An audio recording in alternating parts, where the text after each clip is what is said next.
สบายดีพี่น้องสบายดีพี่น้องหมดสุขคนเด้อพี่น้องเอ้ยก็ยินดีต้อนรับเข้าสู่ช่องวันหน้าก็เช่นเคยพี่น้องมื้อนี้สิพยายามยามเบ็ดพี่น้องเบ็ดเสียบปลาไหวขึ้นนี่3 หลังดอกสิมาหรือบ่พี่น้องยินเสียงมันดิ่นต่ำๆขึ้นนี่สิมาหรือบ่พี่น้องไปชมกันเลย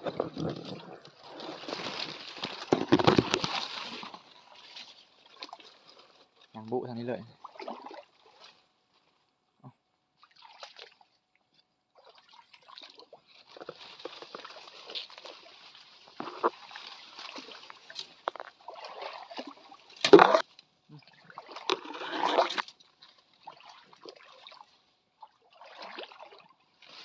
ทางแล้วทางใส่เบ็ดมาขึ้นนี่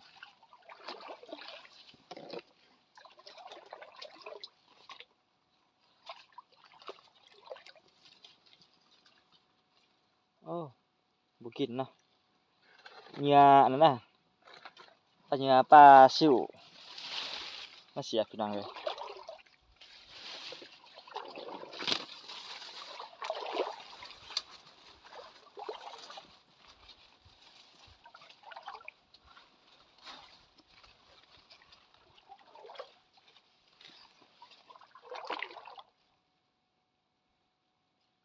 ใช่ล่ะ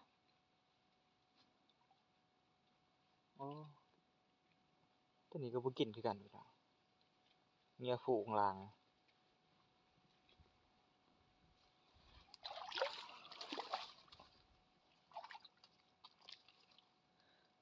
ว้าวบ่กินคือกันเหยื่อตัวนี้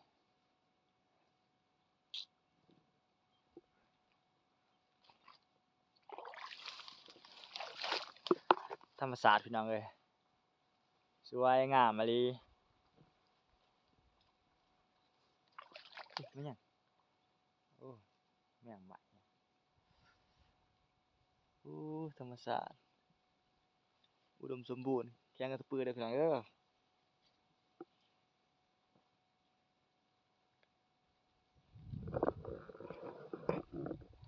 ็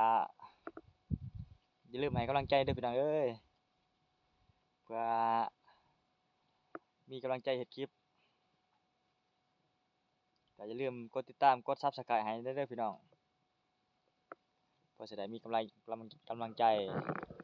เฮ็ดคลิปต่อไปพี่น้องเอ้ยวันก็มาหาอยู่หากินนี่แหละตามธรรมชาติตามความทุกข์ยากนี่แหละพี่น้องเอ้ยแล้วก็อย่าลืมให้กำลังใจกันเด้อหมดสุขคนพี่น้องเอ้ยมื้อนี้บ่มานแล้วมื้อนี้นี่สิยังกลับเข้าแคมป์คืน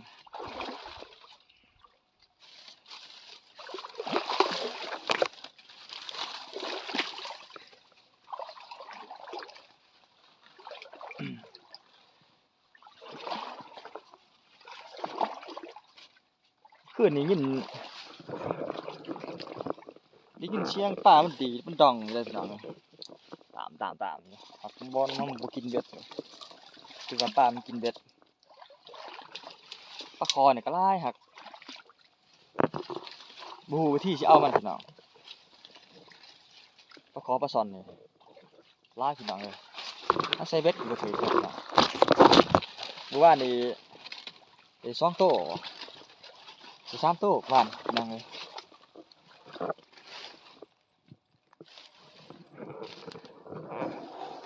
กลับเข้ามาแคมป์คืน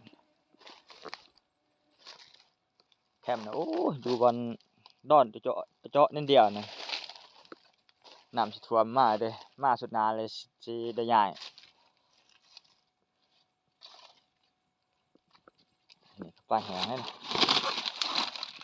เห็นบ่ปลาแห้งอายเพิ่น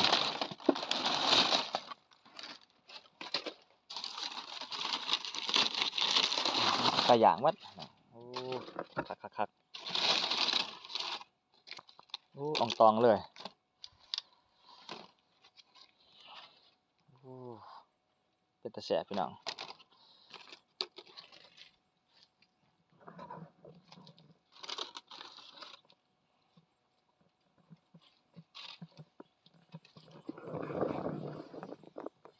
สำหรับคลิปนี้ก็บ่หลายปานใดดอกก็มีแต่ส่ำนี้แหละพี่น้องก็อย่าลืมฝากกดไลค์กดแชร์กดติดตามให้กำลังใจให้เด้อพี่น้องเอ้ยเพื่อจะมีกำลังใจเฮ็ดคลิปต่อไปพี่น้องมาสุดหน้าว่าสิมาซื้อสายแหพี่น้องเฮ็ดแหหมูป่าอยู่เทิงอู้หลายหมูป่าอยู่เทิงหมูป่าเป็นกวางเป็นฟ้านก็หลายพี่น้องเป็นเห็นครบสุดนะพี่น้องเอ้ยอันอยู่เทิงทุ่งเทิงหันโอ้หลายดิอันนั้นอ้ายเพิ่นขึ้นไปสำรวจเบิ่งเห็นแต่ห้อยหมูหลายขนาดบ๊ายบายพี่น้อง